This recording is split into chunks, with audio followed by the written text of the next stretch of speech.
lost. Queen Julia of the planet Bardata has been abducted. If Representative Jar Jar Binks and Jedi Master Mace Windu cannot find the missing queen in 3 rotations, a sinister prophecy will be fulfilled. The bloodthirsty Frangol cult will take over the Bardatan government, and its planetary system will be overwhelmed by chaos, death, and destruction.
Oh!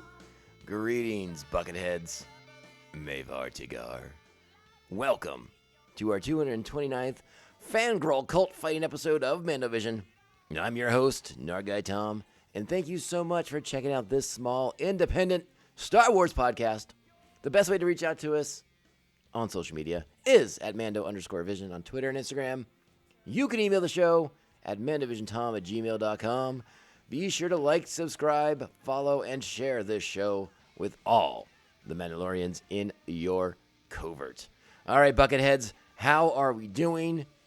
We are here for the second part of The Disappeared. And listen, I told you last week I had a lot of fun with this episode. One of the things I neglected to mention, because it was part of like the big action, it kind of kicked off the big action sequence, was when the fangirl cult sacrificed one of the Dogoyan masters to their machine that harnesses and sucks the living force right out of your body. And you get to go down a big slide to do it. and we didn't talk about that, and I regretted it, because I'm not going to lie, if you got to go out, you might as well go down a big, giant slide first on your way to the end of your life. I don't know, something about that slide.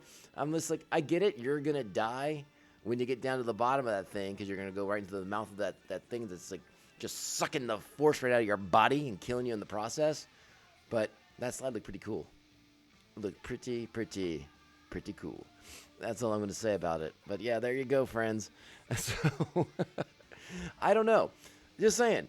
Give me a big slide on the way to my demise. Why not? Let's do it. Let's get it on. I don't think I have much else to address right now, other than like, let's just go ahead and get into the specifics of this episode, because listen, like, I find this two-parter to be fun. It's a nice distraction from some of the heavier themes that we've gotten into in earlier episodes of the season, heavier plot lines, more mythology-driven stuff. But it's also this kind of palate cleanser before we get to the final episodes of this season, right? Of this Lost Missions kind of era of Star Wars, the Clone Wars. Because after this, it gets real. It gets intense, and we're going to be here talking about a lot of different things. I don't want to get too far. I don't want to get ahead of us. Let's put it that way. But big episode next week that I'm just dying to talk to you guys about, and dying, going down a big slide on my way to my death, kind of dying. That kind of dying. I can't wait to talk to you guys about next week's episode. And then we get into the big Yoda arc where Yoda goes on that adventure. No, not adventure's not even the right word. It's sort of the quest for discovery about Force abilities. And Those are big episodes. They're huge episodes. They're impactful for the mythology and for the films moving forward. So like they're going to be pretty intense. So you get this nice palate cleanser of a two-parter with Jar Jar and Mace Windu kind of like doing the buddy cop thing, little Merton Riggs action maybe. I don't know. You tell me. And I dig it. I'm here for it. It's light. It's easy. It's Temple of Doom light, and I had fun with it. But yeah, it when you look back, you see it as what it was. It was like, oh, this is sort of like that little sorbet, right, at the end of your meal to cleanse the palate a little bit, because what's coming next? Ooh, that's going to coat your tongue big time. So get ready for that. So let's go ahead and get into this episode. We are here for Star Wars: The Clone Wars, Season 6, Episode 9, The Disappeared, Part 2. Written by Jonathan Rinsler, directed by Bosco and G. Our primary cast for this episode, and it's going to give you a spoiler right out of the jump, but okay. Ahmad Best is Jar Jar Binks. Terrence T.C. Carson is Mace Windu. Ami Shokla is Queen Julia. Barbara Goodson returns, and you know what that means. She's bringing Mother Talzin with her. That's right, the non-corporeal, but still able to engage in sword fights and needs a space shuttle to get around. That Mother Talzin is back. Cass Anvar as Patine, the fangirl cult leader, and Tom Kane is our narrator. And Jeff Fisher is the trainer. I don't know what that is. Trainer? Yeah, okay. Well, he's in the cast too. Good on you for getting that cast credit right there.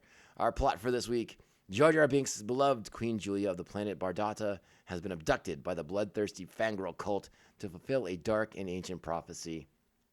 Our Jedi fortune cookie for this episode: wisdom is born in fools as well as wise men. All right, folks, let's just get into it. We said it in the when we read the cast list. Mother Talzin returns. The Blade of Talzin returns. And obviously we have some heavy connections here with the recently concluded season of Ahsoka. But this is technically this is pretty much like the final Mother Talzin, right? I think I've maybe thought that she was gone. I forgot that she popped up again in this two-parter, and is sort of the one orchestrating the fangirl cult, because again, she's sort of like non-corporeal, but corporeal enough to hold a blade and to get into like fights and stuff and have to ride around in a spaceship, but she's still very like not whole, which is what she needs all this force energy for her dark magics to bring her fully back into the world of the living. I would imagine. Those Night Sisters, they do the complicated things. What are you gonna do? All right, my friends, let's go ahead. We'll talk about it some more on the other side. Let's get into it right now. You know what that means. It is time. Strap on your buckets. Let's go. So, tell me exactly what you saw when you were being held prisoner by the cultists. It's like Misa said. The cultists took one of the Dagoyan masters and sacrificed him. He's got all crispy fried, and then they stole the force right out of him and put it in a shiny ball. So the cultists are stealing living force and trapping it in a containment sphere. Yes. They tried to steal my living force too, but Yusa saved me. And now they plan to do the same thing with the Queen. But to what end? The cultists couldn't exploit the living force like a Jedi or a Sith. I sense something else. A darker presence. Maxie Big the Force Master in Mace, but how's we gonna find the Queenie? She's still a prisoner. If the containment sphere has gathered enough of the living force as you suggest, I will be able to sense its location. If we find the sphere, we will find the Queen. Okie day. We should make a Bombad team, Master in Mace. Indeed. So Mace senses the presence of something darker and more powerful than simply the fangirl cult here. And it's in the next sequence here, the arrival on this other location. I'm not even sure if they give it a name. I'm not, I was trying to figure that out. It looked like when they left Bardata, it looked like they were just heading up to the moon over there. But Mace and Jar Jar enter Lightspeed, so they must be somewhere else. They're at a secondary location that, to my knowledge, goes unnamed. So how do they find them? How do they follow them? I'm assuming the fangirl cult must have known locations across the galaxy, some other Bardotan hideouts. I find that intriguing. I didn't think about that too hardly until right now when I didn't think about it too hard until right now when I just thought of it. I was like, wait a second. They went to Lightspeed. Where did they go exactly? And how did they find them? But it must have been sort of like a known location, right? Some sort of known base for the Fangirl cult that they operate out of. That's the only thing that makes any sense, unless there's a piece of dialogue in this episode that I have missed or completely forgotten. If you know it and I don't, you know how to get a hold of me. Let me know. Correct me. But anywho, so Jar Jar describes what's going on. Mace is sort of fascinated by this idea of capturing the living force, knowing that the Dagoyans, they are unable to harness it themselves, so there must be something darker and more powerful going on here. And then, as I was getting ready to say, the Dagoyans come out and say it. The Fangirl cult comes out and says it, that they have vision from the Great Mother. Well, I mean, if you're thinking, there's only one Great Mother in Star Wars: The Clone Wars, so that's your big hint that this is the return of Mother Talzin. But let's go ahead and play that exchange where the Fangirl cult is sort of laying it all out here at their new base. And also, interestingly enough, we find out that it's not only Dagoyans in this cult. We see other species as well, part of the Fangirl. So I thought that was very interesting, but we hadn't seen them until this episode. And none of them are wearing the ceremonial big bucket helmets that we saw in the first episode at the temple, and that we see more of in this episode. As like, and I don't know. I wonder if that means like you're a different level Fangirl cult member. I don't know until you get like that big wooden bucket head. But hey, let's play the bit anyways. Brother, another vision of the Great Mother came to me. She said the Jedi knows of the sphere, and that he is following us here with the Gungan. The Great Mother warned us our plan would be discovered if a Jedi ever came to Bardota. We did not know the Gungan had such powerful friends. We must hurry. Once we sacrifice the Queen and transfer the living force to the Great Mother, she will deal with the Jedi. Sounds intense. So I went ahead and looked it up because I have the power to pause this podcast and fact check things. So head over to wikipedia.com. I was able to read, well, I didn't figure anything out, I just read, that they are on the moon Zardosa Styx. And that is where the cult is operating out of in this episode. So now Mace and Jar Jar arrive on Zardosa Styx, and Jar Jar is very excited to get out there and begin combing the streets of the city before them, which is a very visually interesting city. It's one of the more unique landscapes they've used in Star Wars: The Clone Wars. So take note of that. I found it to be very visually interesting. I love the moons in the backdrop. It has a very unique look to it, and the color palette is glorious. So I enjoyed that part of it too. But as excited as Jar Jar is, Mace, again, like we said last week, if he had been more patient, they might not be in this predicament. But now Mace is exercising the patience that we've come to associate with the Jedi Masters. So let's let him lay it out for Jar Jar. Let's get going. Calm yourself, Representative. Stay still. But Risa must hurry. That city, it's a muy big. Risa have to move fast to catch the cultists. We cannot rush into this. We must remain calm and let the Force guide us. But maybe using the Force taking too long, and they're getting away. No. Running blindly through the city will only waste time and allow them to escape. Now be still.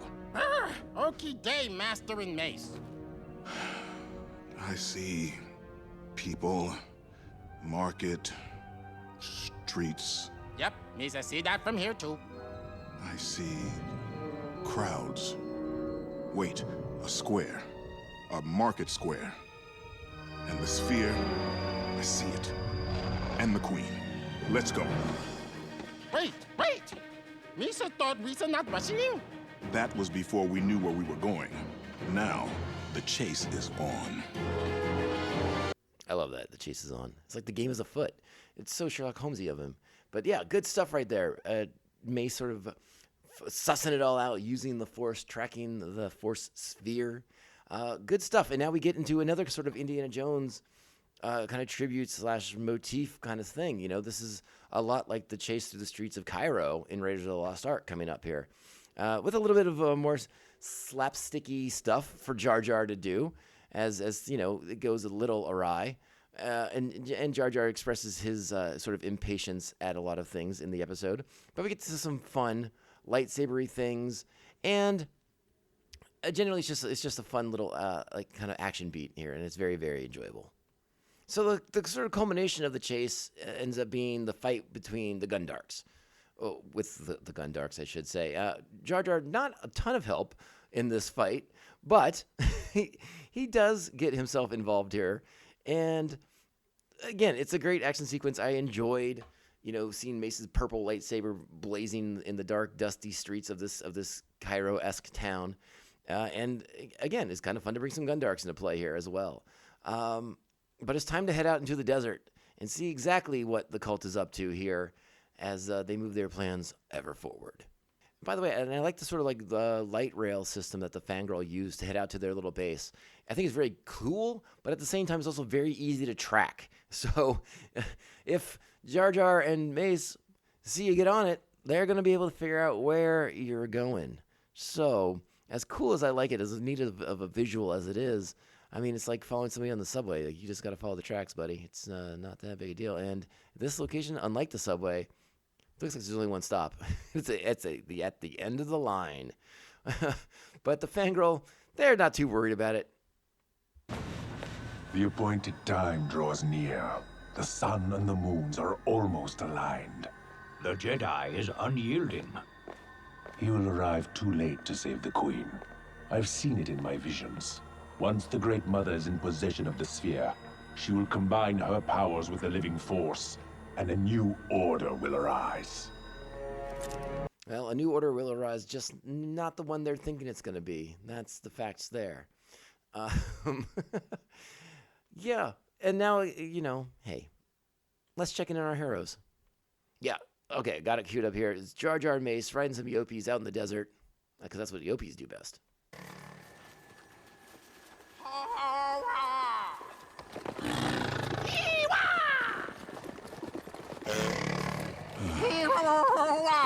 Jar Jar. Jar Jar, please. Oh, me so sorry, Master and Mace. I'm just worried about the Queenie. I understand your fears, and I am trying to help you. But for now, keep your mind focused on the task at hand. That is the best way you can help your friend. Why say you thinking they want Queenie so badly? As the spiritual leader of her people, the living force inside the Queen must be very powerful. Whoever the Great Mother is, she wants that power. Well, we shall not let them have Queenie's force. No, we will not. When we get to the temple, I'll handle the guards and whatever evil we find. You focus on the Queen. And we said good guys will triumph. Right, Master and Mace? Yes. So I like that last bit, because Jar Jar is very desperate to hear that the good guys are going to win, that they're going to save Queen Julia, and that they're going to be alive to tell the tale. And it's nice of Mace to sort of give him that reassurance.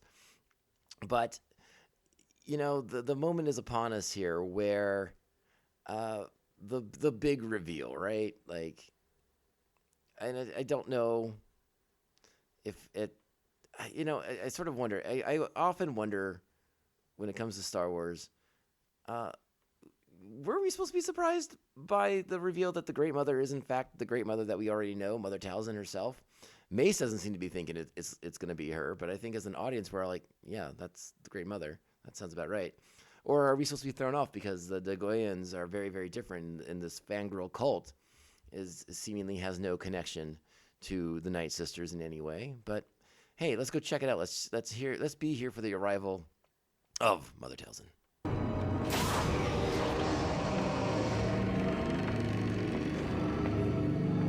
Great Mother, my visions have come to fruition. At last, you are here. You may rise. Do you have the living sphere?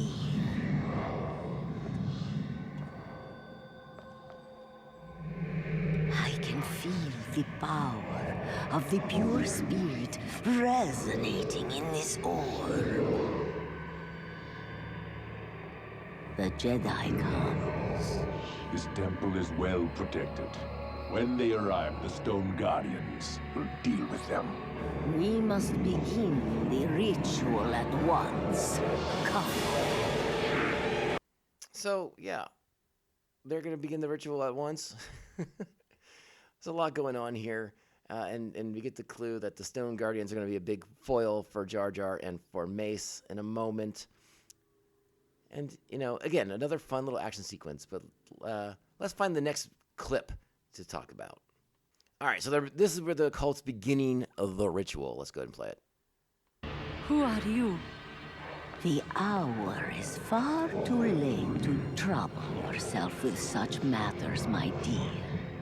It may help you to know, however, that I am not a natural force wielder like the Jedi or Sith. I use dark magic to achieve power.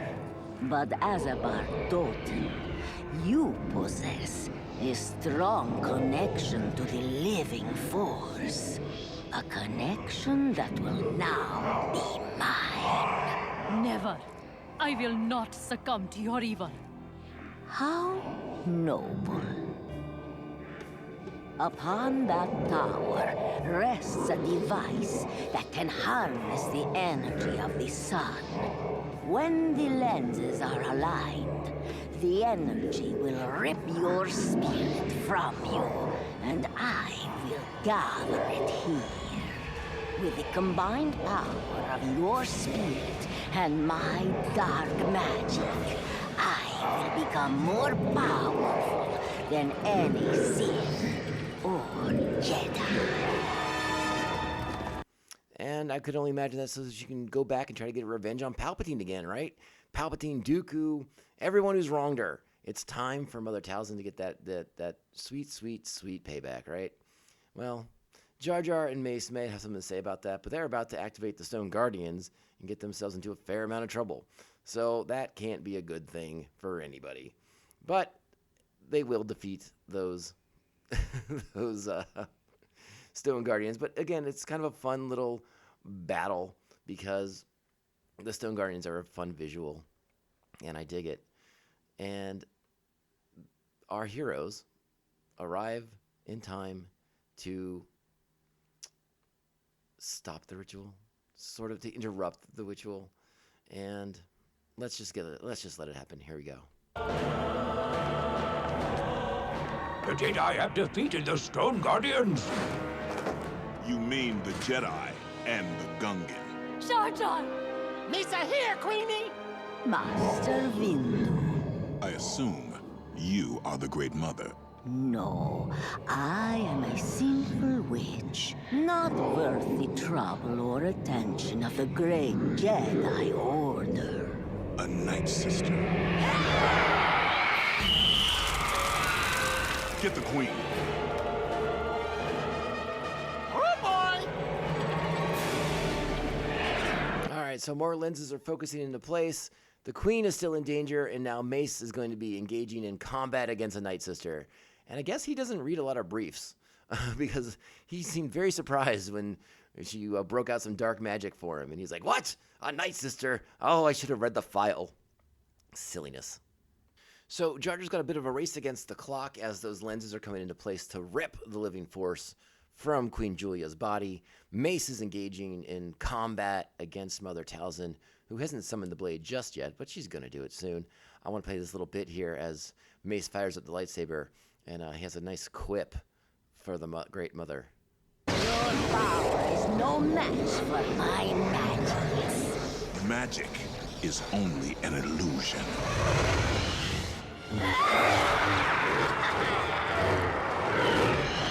I take it back. She did have the blade of Talzin summoned for that.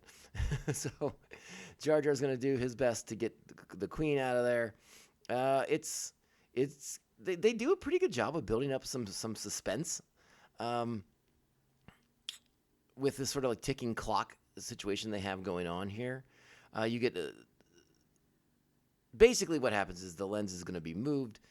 the Queen will be out of the way, and it's going to destroy the sphere containing the living force. So it's going to explode out in this cascade of energy, it's a beautiful piece of animation. It's crazy cool looking, and it sort of signals the end of this. Like Mother Talzin's plan has now been foiled. There's no point in engaging with Mace Windu any further. So let's just check it out, see how we finish up.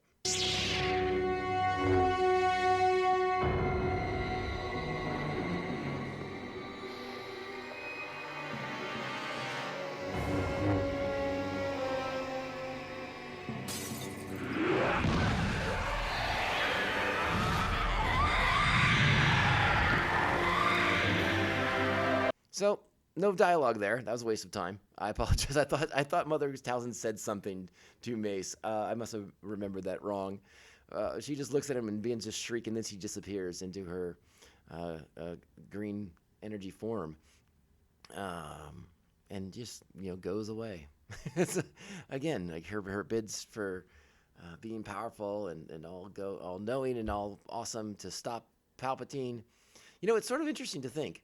Like, what would happen if Mother Talzin had achieved what she had hoped to achieve, had become more powerful than any Sith or Jedi? I imagine she would have gone after Palpatine to stop him, to get her revenge for the wrongs that he's committed against her. But think about that. What if a Night Sister had killed Palpatine and inadvertently saved the Jedi and the Republic at the same time? That would have been interesting. That would be a twist, a what if worth exploring, wouldn't it? Be kind of fun to imagine, like the Jedi could have avoided their near extinction if Mother Talzin had simply stolen the life force she needed from Queen Julia to become all powerful. There's a wild thought, right? I don't know. I sort of am into that idea. Again, Mother Talzin, maybe the Jedi supported Mother Talzin's campaign of revenge, The Jedi can't do all these things on their own, but like, what if they secretly funded Mother Talzin's campaign of revenge? It's a wild idea, I think. I'm kind of into it. But let's go ahead and check in on Jar Jar and Queen Julia.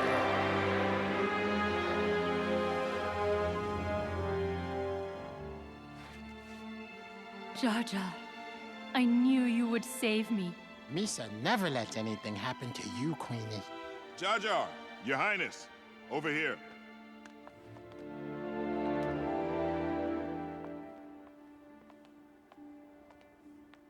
I saw the witch when I looked into the Force.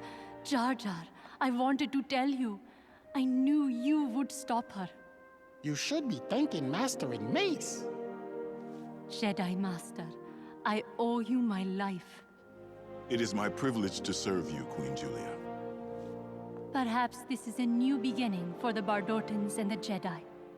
Perhaps.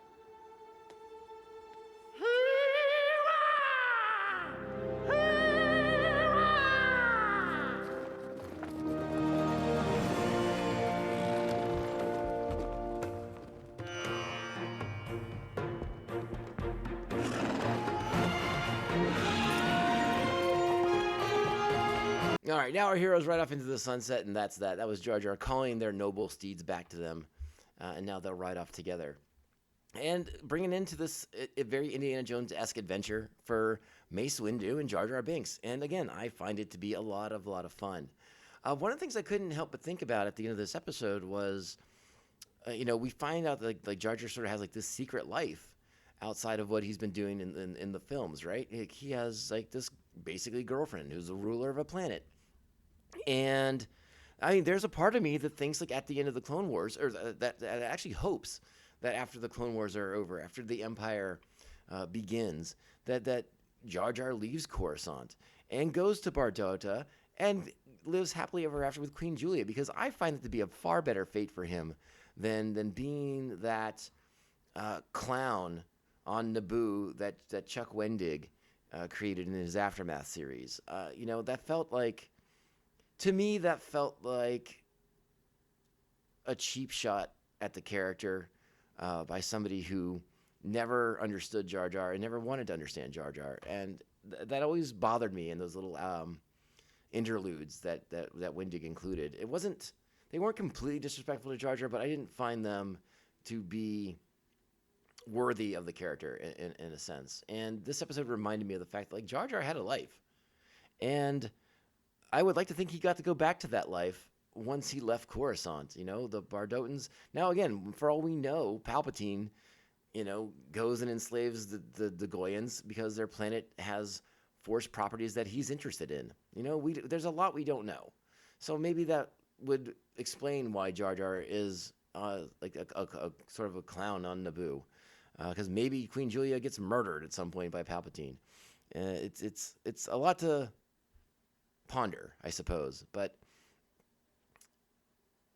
you know, Jar Jar, I guess what I'm trying to say is like Jar Jar just doesn't need like that sort of tragic ending. I suppose like you can't have some characters come out of the Clone Wars okay, and I'd like to think that Jar Jar, being like Yoda speculated, the sort of childlike mind of Jar Jar Binks, doesn't need to have all the negativity, a tragic ending to it.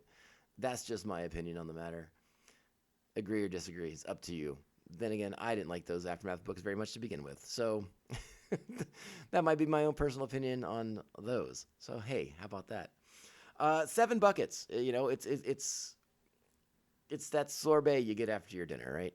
It cleanses the palate right before you're gonna get into some hard, heavy Star Wars action in the next 4 episodes to close out the abbreviated, shortened season 6, the Lost Missions of Star Wars: The Clone Wars. And I can't wait for you to be here to check those out. So thanks for being here for this one, though, Bucketheads. Buckethead Nation, you continue to be the best bunch of supporters the internet could ever ask for. You guys are all the best. And as we rocket towards the holiday season, I hope every single one of you is doing A-okay, that you're in a good place, mentally, physically, spiritually, whatever your cup of tea is in that matter. So know that I'm thinking about you guys, all you guys, as we head into the holiday season. And we will continue to have fun the rest of the year. So know that the podcast is here for you, and reach out. We're on the social media still at Mando_Vision on Twitter and Instagram. You can email the show mandovisiontom@gmail.com. Make sure to like, subscribe, follow, and share the show with all the Mandalorians in your covert. If your podcasting platform offers the ability to do reviews, hey, why not give us some 5-star reviews? They're great. They really help small independent shows like us stand out, not get lost in the cosmic shuffle of the bajillion podcasts that exist, and we really appreciate you taking the time to do so. All right, Bucketheads, go out there, be great Star Wars fans, get people watching Star Wars this holiday season, because there's all kinds of fun stuff to watch on the Disney Plus app, and may the Force be with... No, we're not doing that. This podcast can only end one way, my friends. This is the way. This is the way. This is the way. This is the way. You expect me to search the galaxy for the home of this creature and deliver it to a race of enemy sorcerers? This is the way.